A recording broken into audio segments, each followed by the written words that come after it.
Thân chào cả nhà, không nên xem chùa đâu đó. Nhớ đăng ký, like, comment để ủng hộ team nha. Trước khi thuê ma đến, tôi đã tích trữ rất nhiều vật tư. Cầm kính thiên văn, nhìn ba mẹ chồng và chồng ngược đãi tôi suốt 10 năm Vì qua. cướp Một ít vật tư trong nhà mà ra tay với nhau. Mà đây chỉ là khởi đầu của cu trả thù. Tôi run run cầm bát thuốc bắc cho mẹ chồng. Bà ta uống một ngụm, liền thay đổi sắc mặt và ném bát thuốc. Còn đang nóng chút tay vào mặt tôi. Tôi che mặt lùi lại. Bà ta còn cất giọng chửi. Còn có mặt mà trốn Không phải đã nói với cô là để cho nó nguội bớt hơi ấm ấm rồi hẵng cầm lên đây sao? Rõ ràng mẹ nói là nấu xong thì cầm lên cho mẹ mà. Bà ta quát, đi nấu lại bát khác. Tôi thấy có mà cô muốn hạ tôi thì có. Tôi nhặt những mảnh vỡ trên mặt đất và cúi đầu đi ra ngoài. Phía sau truyền đến tiếng mắng của bà ta, gà không biết đẻ trứng. Sau khi ra khỏi cửa, tôi đã cười thành tiếng. Bởi vì đây là những gì tôi đã trải qua trước khi chớt. Đúng vậy, tôi đã từng chớt một lần rồi. Lúc đó, tôi bị mắng xong rồi lại đi súng nấu thuốc cho bà ta. Sau đó lại đến bệnh viện để tiêm thuốc kích thích rụng trứng. Khi có thai, tôi rất căng thẳng. Bởi vì cách đây không lâu chồng tôi đã nói với tôi, nếu không thể có con nữa thì chúng tôi sẽ ly hôn.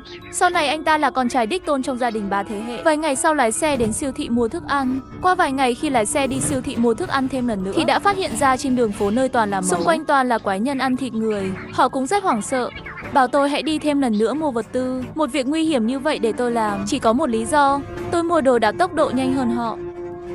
Tôi ngoan ngoãn tích trữ rất nhiều. Chồng tôi đề nghị để hai mẹ con dưới nhà tôi ở một thời gian. Căn nhà mà họ thuê, chủ nhà muốn lấy lại. Cô nhi của phụ cũng không dễ dàng, ở cùng nhau cũng dễ chăm sóc. Chờ tình trạng hỗn loạn qua rồi họ sẽ quay về. Người mềm lòng như tôi thì đương nhiên là đồng ý rồi. Nhưng sau đó tôi phát hiện ra hai người lén lút làm tình trong nhà vệ sinh. Lời nói và hình ảnh khiêu dâm được gửi đi thật gây sốc. Sau đó, nữ nhân làm nũng rồi nói, bao giờ anh mới kết hôn với em tôi vậy? Lương Chí Dũng trấn an cô ta, đừng vội, tôi đã nói chuyện với bác sĩ Chu rồi. Vài ngày sau, cuộc phẫu thuật của cô ta sẽ điều này có thể đại biểu được gì chứ? Đồ ngốc à? Phẫu thuật thất bại, cô ta sẽ cảm thấy có lỗi, tự nhiên sẽ đệ đơn ly hôn thôi. Đến lúc đó nhà cửa xe cộ của Lương gia đều là của chúng ta. Tại sao bác sĩ Chu lại giúp anh? Ha ha, cậu ấy là em họ của anh, lấy những tế bào trứng từ trên người cô ta đã bán cho chợ đen từ lâu rồi. Người phụ nữ cười lên phát lên nói, Chí Dũng anh thật là thông minh. Tất nhiên rồi, anh làm những việc này đều là vì em và con của chúng ta. Tôi hóa đá ngay lập tức. Hóa ra là cậu bé 3 tuổi đó là con riêng của Lương Chí Dũng. Hắn đã lừa dối tôi suốt 3 năm.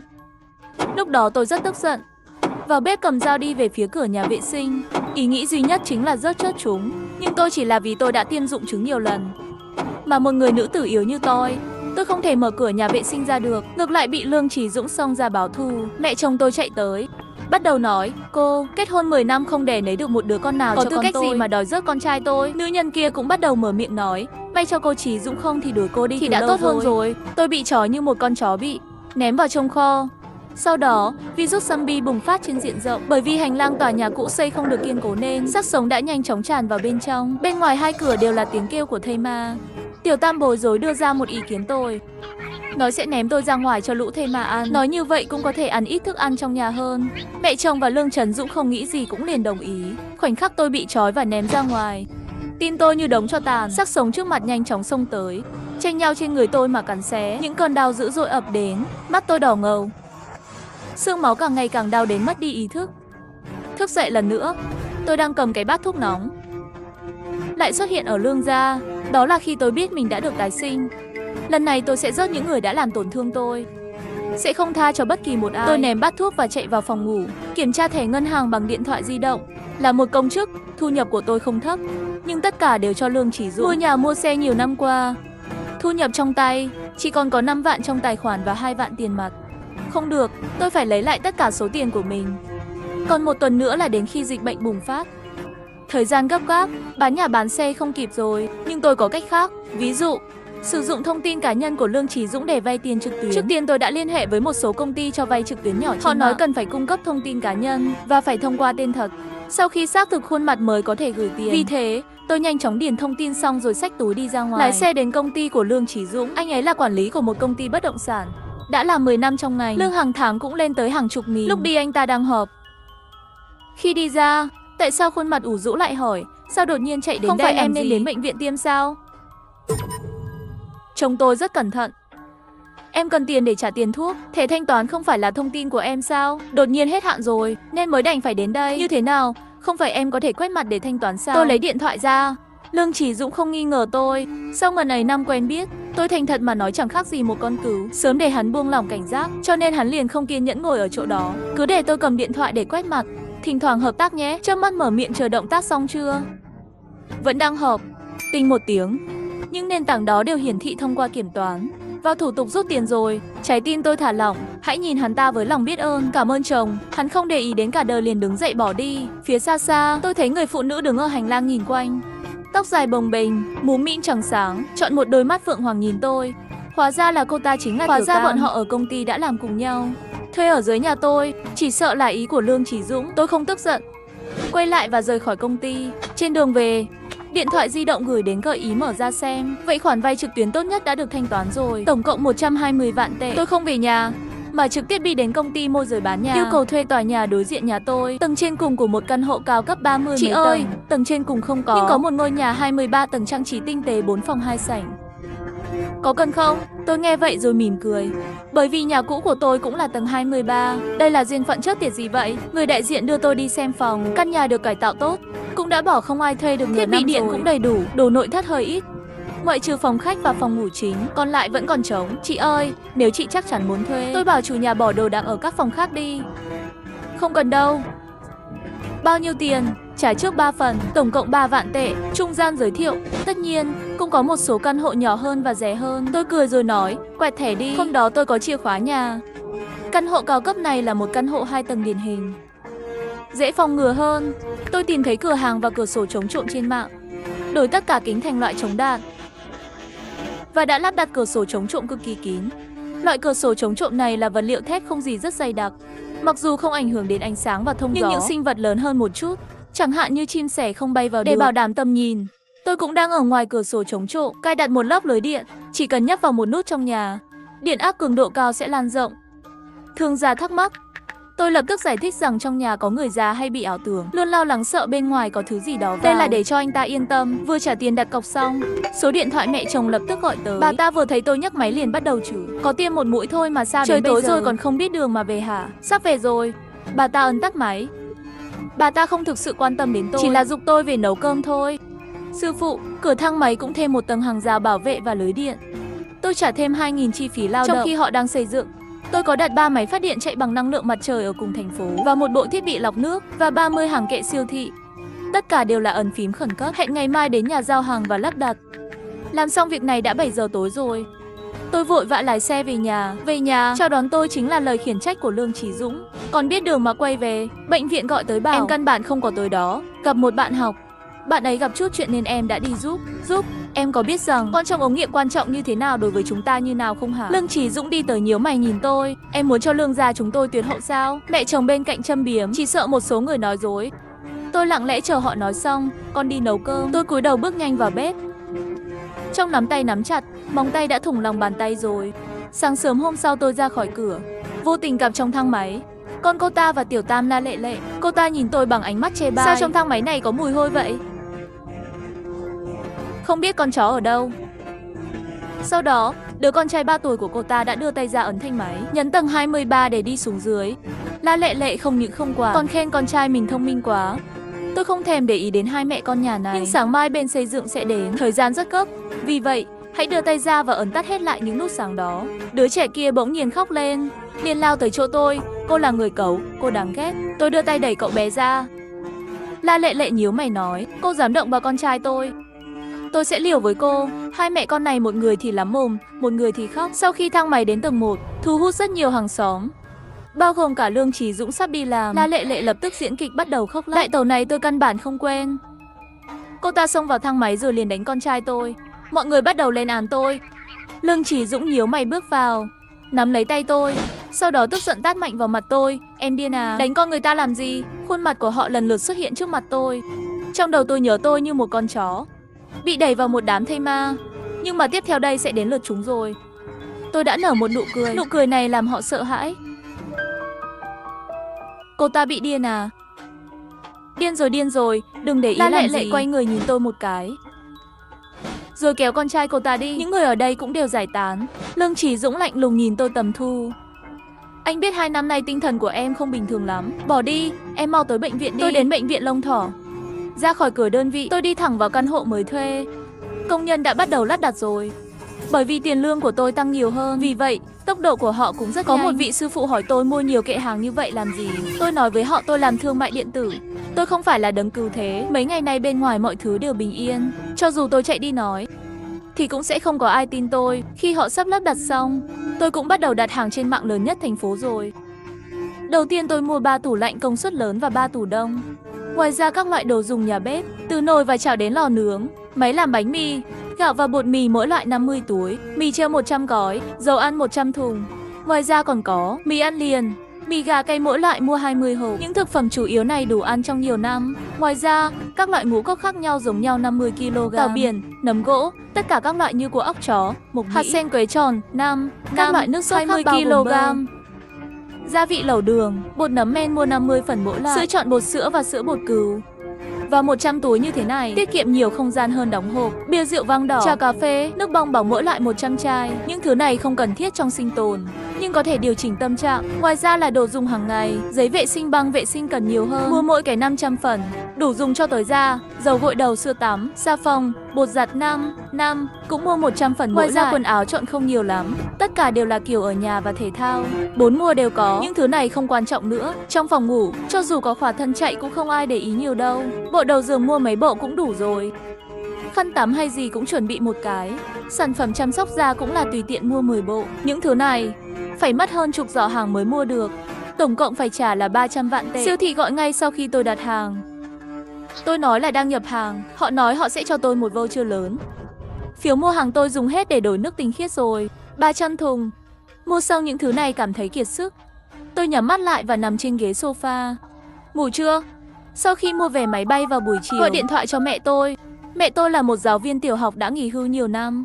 Sau cái chết của bố, bà ấy sống một mình ở quê trong một tiểu trấn. Qua uy chất tôi nói với giọng khẩn trương.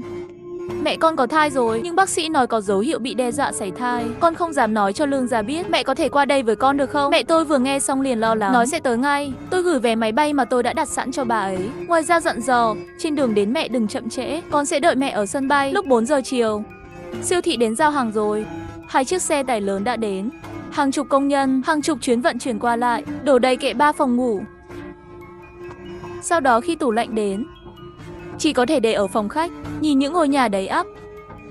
Tôi tràn đầy cảm giác an toàn. Giao thông bên ngoài cửa sổ có vẻ như mấu chỉ là ảo giác. Ngày mai là thứ Hai, dịch thây ma sẽ bùng phát vào thứ Tư. Thời gian càng ngày càng gấp, thấy gần 7 giờ rồi. Tôi không muốn về Lương Gia, vì vậy tôi đã gọi điện thoại cho Lương Chí Dũng. Đơn vị bảo tôi đi công tác mấy ngày.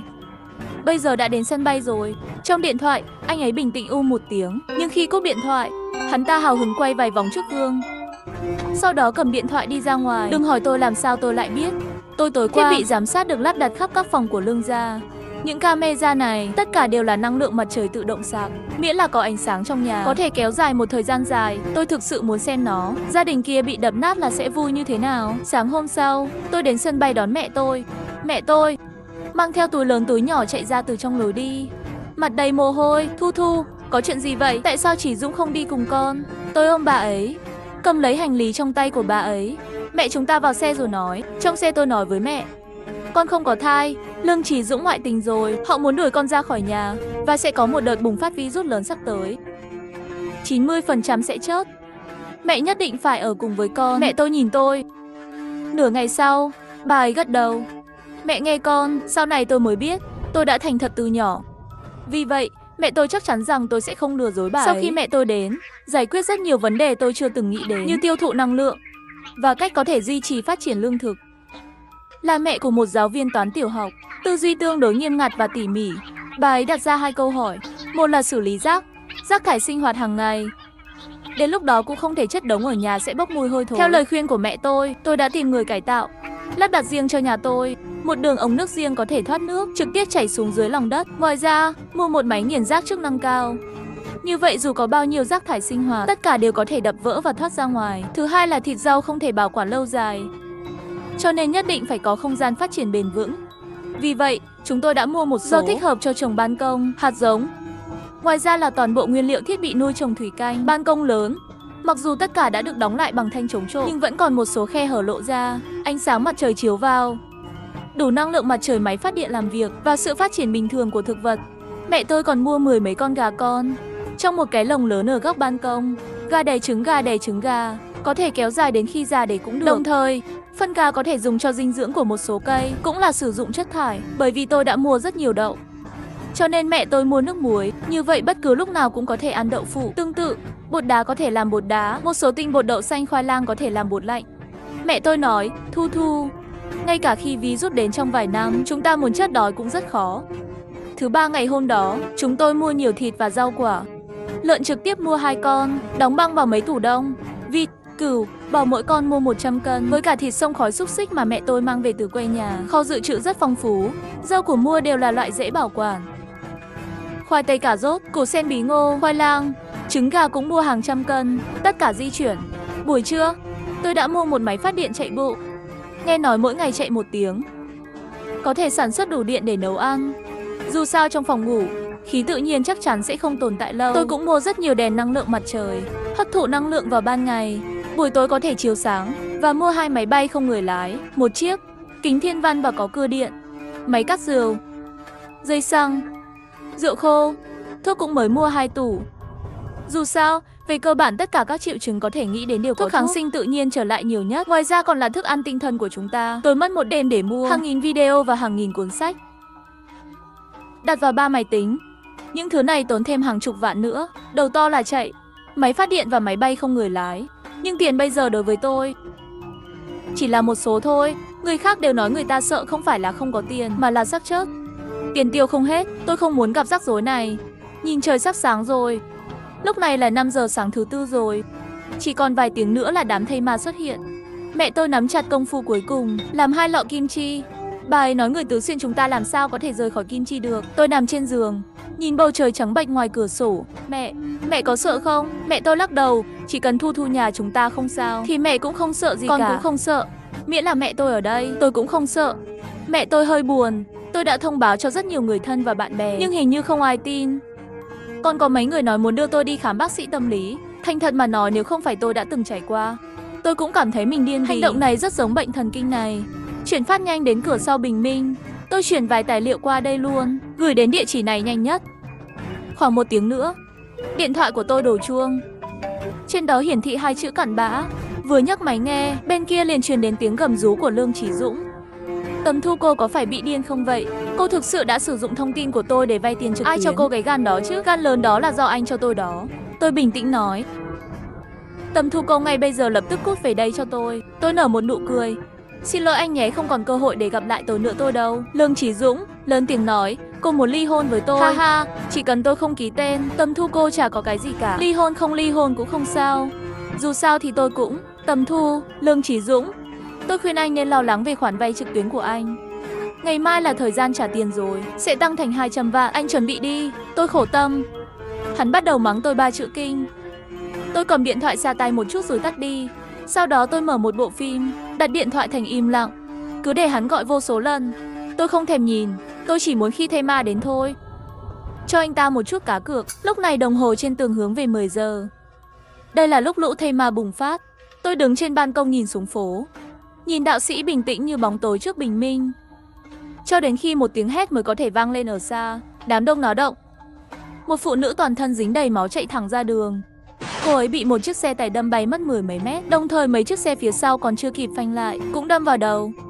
Lúc đó tiếng phanh, tiếng còi đang ngừng lại.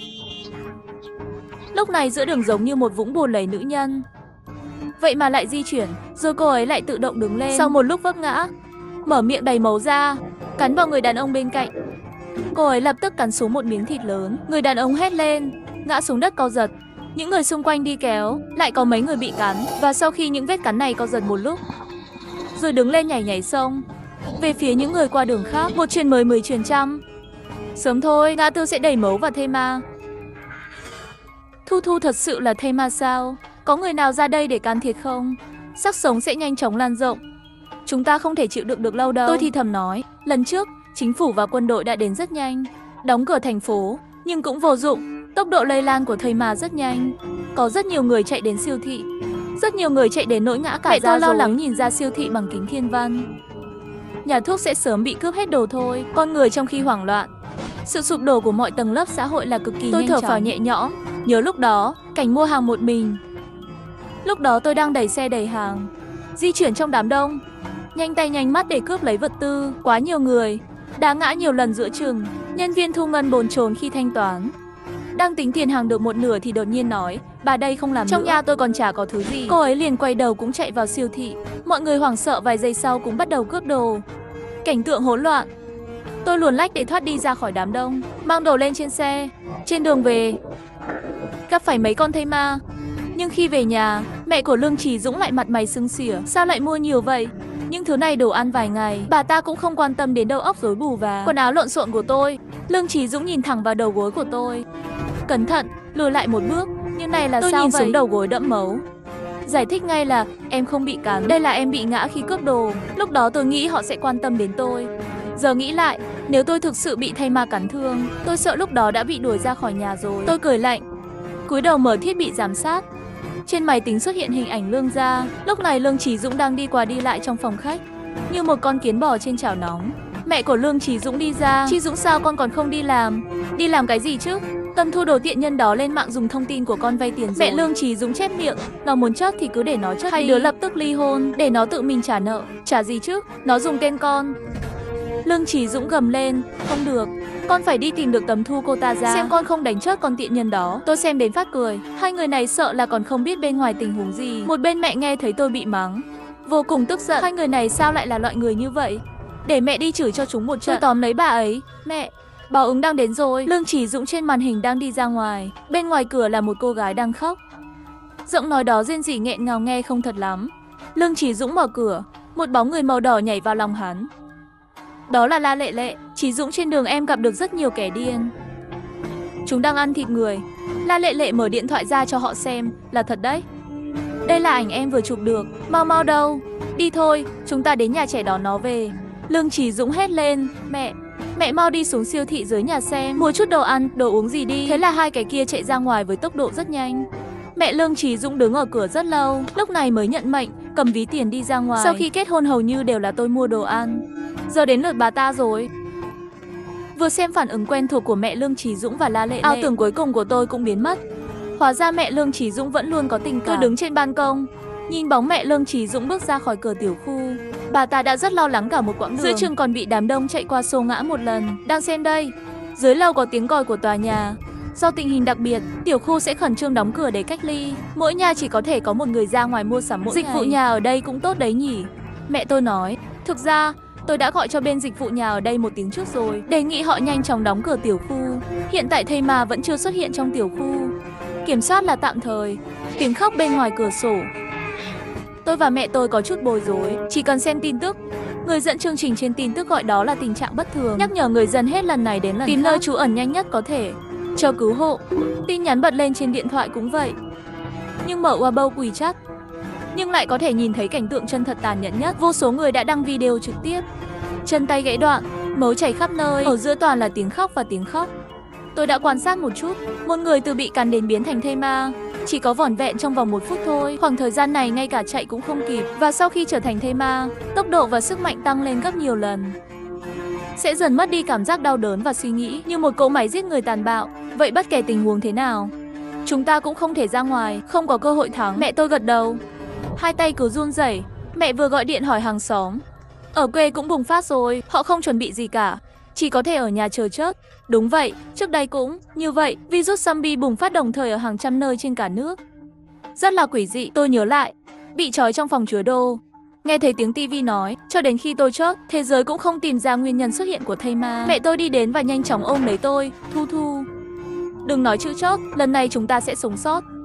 Tôi gật đầu thật mạnh. Một lát sau, mẹ tôi chỉ vào máy tính và nói mẹ của Lương Chí Dũng đã về nhà. Trên màn hình xuất hiện cảnh bà ta mang 2 túi lớn về nhà. Thật là trùng hợp. Bà ta vừa đặt đồ xuống và thở hổn hển trên ghế sofa. Lương Chí Dũng và La Lệ Lệ dẫn con họ về. Hãy đến xem mẹ đã làm việc chăm chỉ như thế nào. Nhìn sữa bột mẹ cướp cho Mau Mau. Ngoài ra còn có một số mì ăn mẹ liền. Lương Chí Dũng lật 2 túi. 3 người trong camera ngồi trước túi nhựa, nhìn và nói cái gì đó. Thật là một bộ mẫu tử hiếu. Hình ảnh con cháu đầy đủ. Một lát sau, mẹ Lương Chí Dũng chơi đùa với Mau Mau, sau đó vui vẻ vào bếp nấu cơm. Chắc là bà ta đã dọn hết hàng tồn kho của tủ lạnh rồi. 4 món ăn và một món súp nóng hổi, rất phong phú. Gia đình tôi không có thói quen tích trữ thức ăn, bởi vì mẹ Lương Chí Dũng rất coi trọng dưỡng sinh. Bà ta nói mỗi ngày ăn ngay mua ngay là tốt cho sức khỏe nhất. Nhưng món ăn này ở nhà vẫn là trước đây tôi mua chưa ăn hết. Không sao đâu, không phải tivi đã nói rồi sao? Chính phủ sẽ xử lý thôi. Mẹ Lương Chí Dũng gắp thêm một cánh gà cho Mau Mau. Lương Chí Dũng gật đầu nói, đúng rồi, nhưng con muốn nó lớn hơn. Tốt nhất hãy để người phụ nữ thấp hèn đó. Những người cho vay trực tuyến đều chót ở bên ngoài. Trước đây anh còn nói cô ta thành thật, giờ nhìn đi. Không biết cô ta có bao nhiêu mưu mô. La Lệ Lệ hu một tiếng. Mẹ Lương Chí Dũng thở dài. Đáng lẽ phải đuổi cô ta ra khỏi Lương gia sớm hơn mới phải. Một gia đình hạnh phúc. Vừa ăn vừa mắng. Mẹ tôi đập bàn. Người nhà này sao lại như vậy? Tôi cười trừ. Nhìn những thứ họ mua kìa. Trụ không nổi 2 ngày đâu. Mẹ Lương Chí Dũng mua 2 tủ lớn, tất cả đều là những cái chiếm diện tích lớn và không thể dùng được quá. Ví dụ như 10 mấy túi mì ăn liền, đủ cho chúng ăn tối đa 2 ngày. Ngoài ra còn có một số bánh bao đông lạnh ăn nhanh, ngoại trừ bao bì, không có nhiều nội dung. Sữa bột có, nhưng họ chỉ còn nửa thùng nước. Theo tôi biết, tiểu khu của họ sẽ kiểm soát thất bại. Ngày hôm sau bị thây ma làm hỏng van vào nước. Mất nước sắp xảy ra. Buổi trưa luôn xem náo nhiệt, chỉ ăn một ít bánh quy. Buổi chiều mẹ tôi vào bếp nấu cơm. Dùng thịt xông khói ở quê làm cơm rỗng yêu thích của tôi. Đó là thịt xông khói béo và gầy cộng với đậu Hà Lan, khoai tây sao. Sau đó đậy nắp cơm nửa nấu chín lên và nấu chín. Ngon đến nỗi không nỡ không ăn miếng thứ hai. Tôi đã ăn 2 bát. Uống thêm một bát canh gạo nữa. Mặc dù trong thời kỳ khó nhưng có thể bảo vệ rất nhiều vật tư. Ăn đồ ăn mẹ nấu, cảm thấy mình hạnh phúc. Một lát sau, trời đã tối rồi. Nghe tiếng ồn ngoài cửa sổ. Mở rèm cửa ra xem, tiểu khu đối diện đã bị thây ma tấn công mấy người rồi. Xác chết đẫm màu xông vào cửa khu phố. Bị cắn, bảo vệ ở ngoài cửa cũng nhanh chóng đã gia nhập đội của họ. Ngay sau đó vài tiếng la hét phát ra từ tòa nhà đối diện. Chắc là đều là muốn mạo hiểm ra ngoài hàng xóm mua vật tư. Trong video, La Lệ Lệ nhảy ra khỏi ghế sofa. Chí Dũng, bên ngoài có chuyện gì vậy? Sau khi nhìn vào mắt mèo một lúc, quay đầu lại, người nhà đối diện đều bị cắn rồi. Lệ Lệ, chúng ta không đi đâu cả, đừng ra ngoài. La Lệ Lệ chạy đến ôm lấy Lương Chí Dũng. Em rất sợ. Cũng may có anh ở đây, anh sẽ luôn bảo vệ em. Dương Chí Dũng hôn cô ta một cái. Đôi nam nữ này nhìn nóng cả mắt của tôi. Tôi tắt màn hình, bật tivi lên, máy chạy bộ. Tôi chạy chậm 10 cây số, nhìn vào hộp lưu trữ điện bên cạnh. Gần như tiết kiệm được một số điện so với 3 tấm pin mặt trời, 10 số điện một ngày. Thật sự rất ít. Thứ này không cần ánh sáng mặt trời. Vì vậy, nó cũng là một bổ sung. Buổi tối, những thây ma bên ngoài cửa sổ gào thét to hơn nhiều. Cho dù đóng cửa sổ, âm thanh đó đều có thể thông đồng với mảng. Mẹ tôi quen đi ngủ sớm rồi. Bà ấy đều bịt tai và đi ngủ. Tôi vì ngủ muộn. Vì vậy, tôi đã bật máy tính trong phòng khách. Đầu tiên là xem qua các trang web và Weibo. Hôm nay có rất nhiều người mang nguy hiểm ra khỏi thành phố, nhưng những nơi không bị thây ma xâm nhập rất hiếm. Rất nhiều người chót trên đường. Đồng nghiệp và bạn bè cũ của tôi. Rất ít người nghe theo gợi ý của tôi. Tích trữ một số vật tư trước và trốn ở nhà. Hầu hết những người còn lại đã mất liên lạc rồi. Trước khi nhiều người chớp, tất cả đều gửi tin nhắn giúp đỡ trên Weibo và trong vòng bạn bè. Nhưng cơ hội được cứu trước mắt để bảo vệ này quá mỏng manh. Cảnh sát cứu hỏa, cảnh sát đã quá mệt mỏi, cũng không thể cầm cự được lâu nữa. Chính phủ đã đưa ra thông báo để mọi người quét mã đăng ký địa chỉ sẽ gửi máy bay không người lái để giao hàng thường xuyên. Trong một thời gian, chương trình cũng bị sập. Tôi không quét vì nhà tôi có đủ nguồn cung cấp. Cứ để dành cho người cần nó hơn. Tôi xem tin tức một lúc, lại mở ra một bộ phim xem lên. 2 hoặc 3 giờ sáng mới đeo nút tai đi ngủ. Ngày hôm sau vẫn chưa thức dậy, tôi ngửi thấy mùi trứng tráng. Mở mắt ra xem, mẹ tôi đã làm xong bữa sáng rồi. Trứng chảy lòng đào yêu thích của tôi với mì xúc trong. Hành tây nhỏ màu xanh lá cây trên đó trông rất hấp dẫn. Tôi vùi đầu vào ăn mì, thỉnh thoảng xem tivi. Tivi đang phát những tin tức mới nhất. Tình hình nghiêm trọng hơn hôm qua nhiều, nhưng vẫn còn rất nhiều nhân viên kiên trì giữ chức vụ. Bác sĩ, lính cứu hỏa, nhân viên cộng đồng, cảnh sát. Họ cố gắng duy trì tuyến phòng thủ cuối cùng cho sự sống còn của con người. Mẹ tôi nhìn đôi mắt đỏ hoe. Thật ra cũng không có nhiều công dụng phải không? Tôi bất đắc dĩ gật đầu. Tốc độ lây lan của thây ma là quá nhanh. Ngoài việc đặt hy vọng vào các nhà khoa học thì không còn cách nào khác. Chúng ta đang nói chuyện, điện thoại reo lên. Tiếp theo phát hiện là chủ nhân bảo vệ ở tầng dưới. Xin hỏi nhà bạn có trẻ em uống thuốc sốt không? Có một đứa trẻ ở tầng này của bạn đột nhiên bị muốn sốt ra ngoài. Nhưng với tình huống này bên ngoài, tôi hỏi rất nhiều nhà đều nói không có. Cũng may, miễn là không để thực phẩm trong nhà là được. Cho nên tôi sẵn sàng đồng ý, để tôi tìm xem. Vậy tôi sẽ qua nhà cô lấy. Tôi từ chối rồi. Anh cho tôi biết số nhà của nhà đứa bé. Lát nữa tôi sẽ gửi bằng máy bay không người lái. Trong trường hợp này, cẩn thận mở cửa không chỉ nguy hiểm mà còn dễ bị lộ. Tôi tìm thấy 2 hộp thuốc có triệu chứng, cho vào túi và treo dưới máy bay không người lái. Tận dụng khoảng trống trên ban công, để máy bay không người lái ở đó bay ra ngoài. Tôi thấy người mẹ trẻ trên điện thoại. Cô ấy khoảng tầm 20 mấy tuổi, tóc dài, nhìn rất tiều tụy. Cô ấy cúi người về phía máy bay không người lái, miệng nói cảm ơn. Tôi nhớ lại ngày tôi thuê nhà, thấy cô ấy ở cửa thang máy. Lúc đó cô ấy đang ôm một đứa bé 1 tuổi, bảo bọn trẻ gọi tôi là gì, tiểu đoàn tử đáng yêu, cười với tôi. Khung cảnh đó vừa vui vừa buồn. Ai bảo tôi là một người phụ nữ vĩnh viễn không bao giờ có con chứ? Bác sĩ nói khả năng tôi có thai tự nhiên là rất thấp. Lúc đó tôi động lòng trắc ẩn, nói với cô ấy về tình hình hiện tại. Mấy năm nay dịch bệnh rất nghiêm trọng, chúng ta vẫn nên chuẩn bị thêm đồ ăn ở nhà, nếu khi nào đó bị cách ly thì sao? Lúc đó cô ấy gật đầu, nói mình cũng phải đi mua một ít. Cha của đứa trẻ làm việc ở ngoài thị trấn, thật sự cách ly vậy thì phiền phức rồi. Sau khi máy bay không người lái bay về, tôi tìm thấy một ít sô-cô-la trong túi và một ghi chú nữa. Trên đó viết 2 dòng chữ: cảm ơn người hàng xóm tốt bụng, hy vọng chúng ta đều có thể vượt qua. Đúng vậy, hy vọng mọi người đều có thể như vậy. Gộp, gộp, đột nhiên tiếng đập cửa liên tục ở dưới tầng truyền tới. Tôi đi ra ban công nhìn xuống. Âm thanh phát ra từ vị trí cửa chính của khu vực. Ở đây nhìn không rõ lắm. Mẹ tôi tìm thấy một cái gương và buộc nó vào một cây gậy, lại vươn ra là có thể quan sát rõ ràng bên ngoài. Nhìn cái này, chúng tôi thở dài. Cửa phía tây của tiểu khu, bên ngoài có hơn chục thây ma.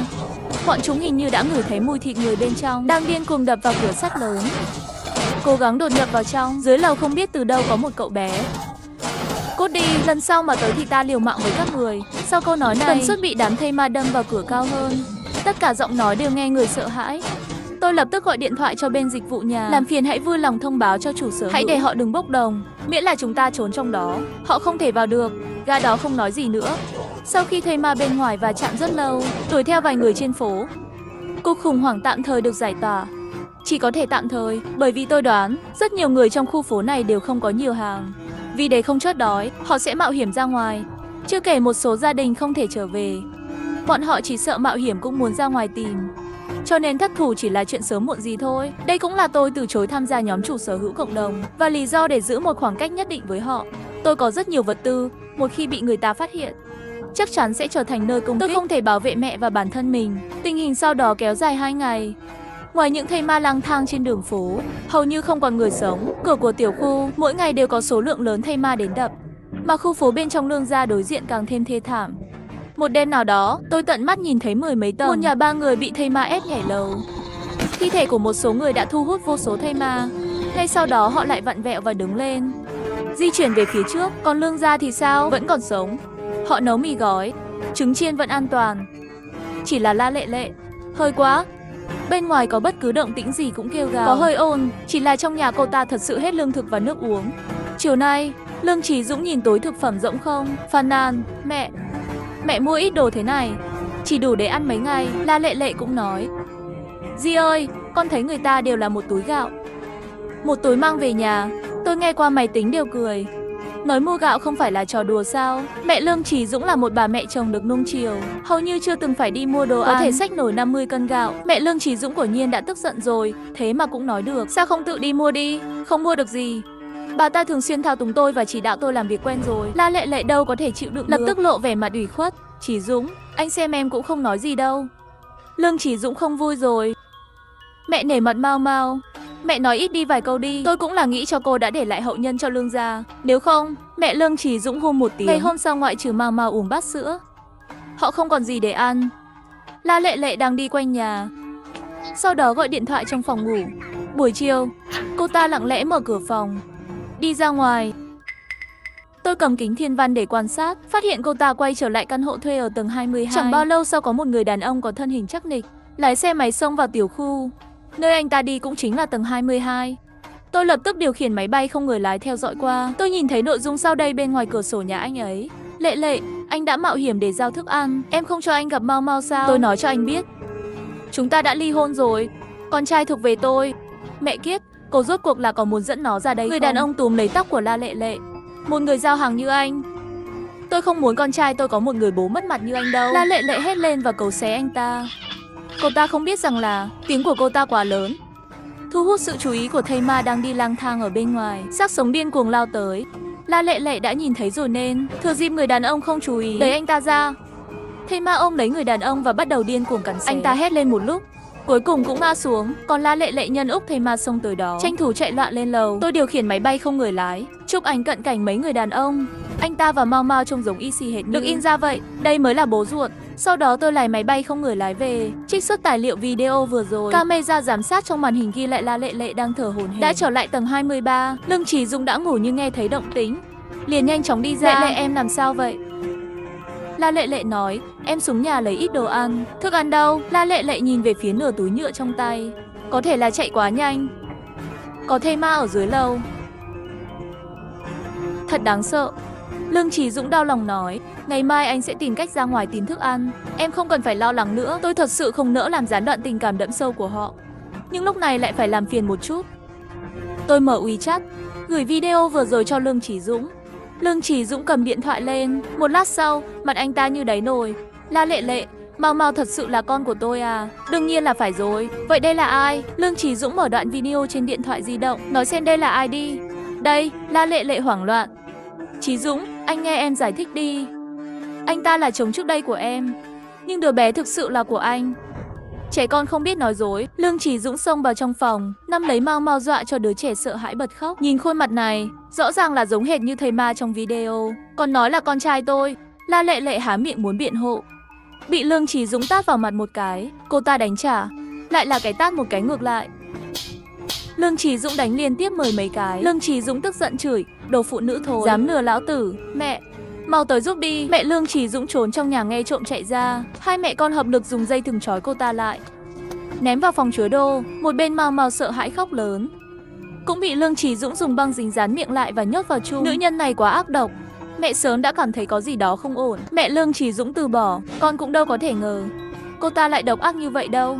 Lương Chí Dũng nghiến răng nghiến lợi, nếu không phải là Tầm Thu nói cho con biết, tôi vẫn còn tin những lời mà cô ta nói. Tầm Khâu mẹ Lương Chí Dũng nói một tiếng đến cô ta đàn ở đâu. Lương Chí Dũng nhíu mày, chắc là đang ở gần đây, nếu không làm sao có thể quay video được. Mẹ Lương Chí Dũng nói một tiếng, như này đi, Tầm Thu mặc dù không sinh được con, nhưng ít nhất cô ta còn cũng có thể làm việc nhà. Nếu cô ta ở đây, cô ta có thể đi mua sắm. Vậy để con tìm cách bảo cô ta về.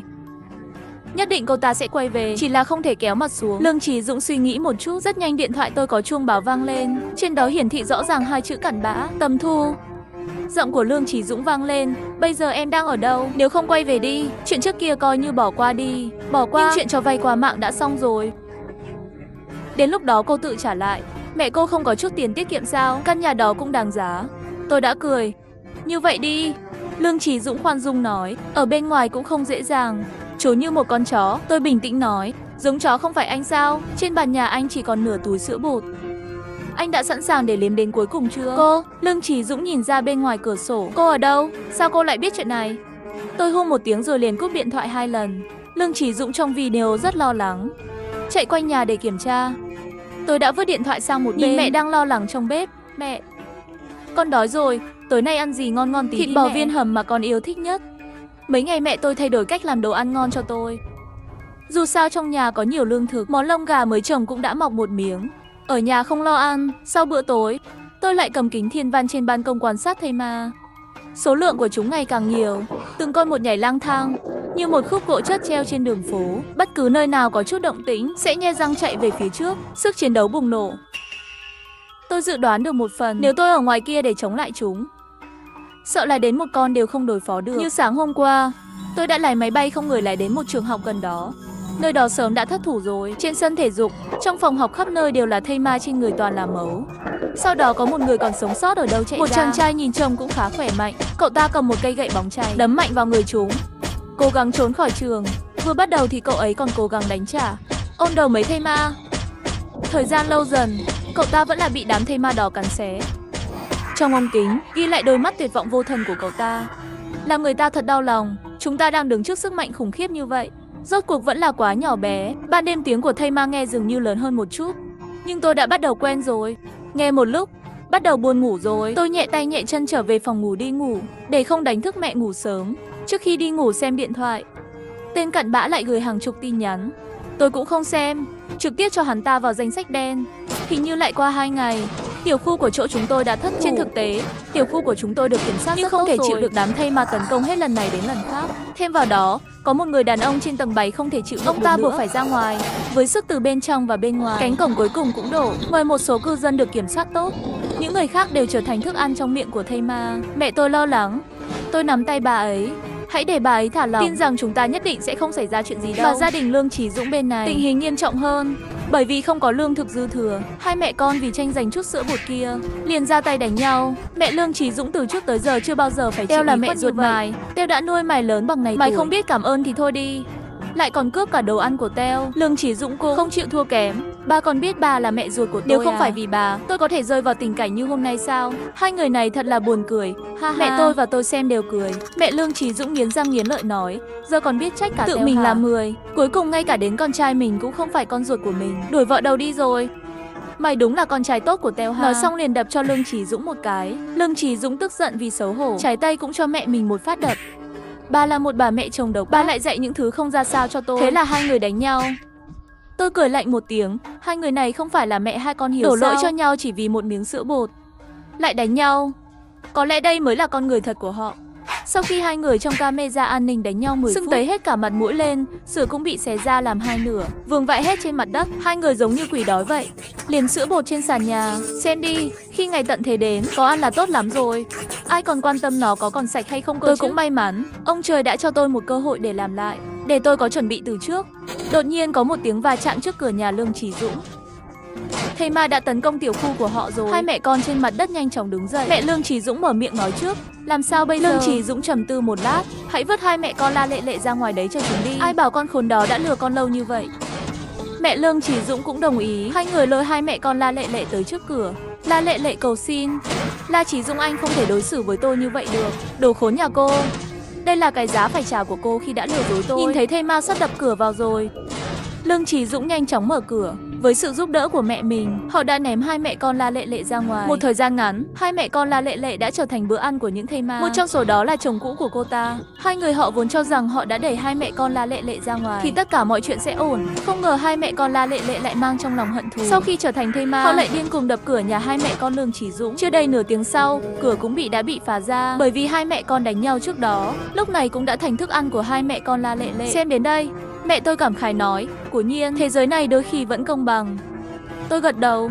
Lần này sự thù hận của tôi cuối cùng cũng đã được báo. Những kẻ xấu đều phải chịu sự trừng phạt mà họ phải những chịu. Gì bây giờ chúng tôi cần làm chính là phải sống sót qua ngày tận thế này. Mẹ tôi và tôi ở trong căn hộ 3 tháng. Mặc dù tinh thần cũng đã ăn mòn, nhưng xem quá nhiều thỉnh thoảng cũng cảm thấy nhàm chán. Nhưng chúng tôi đều cổ vũ lẫn nhau. Nửa năm trôi qua, thây ma cũng giảm dần. Xem tin tức nói, các nhà khoa học đã tìm ra thuốc chữa trị của virus thây ma. Điều này cũng có nghĩa là ngày tận thế cuối cùng cũng đã qua rồi. Không biết hai mẹ con trước kia gặp thế nào rồi. Trong môi trường như này, tôi không có thời gian chăm sóc ai ngoài mẹ. May mắn thay, sau tháng thứ 8, thây ma gần như không còn nữa. Chúng tôi đã sống sót qua ngày tận thế.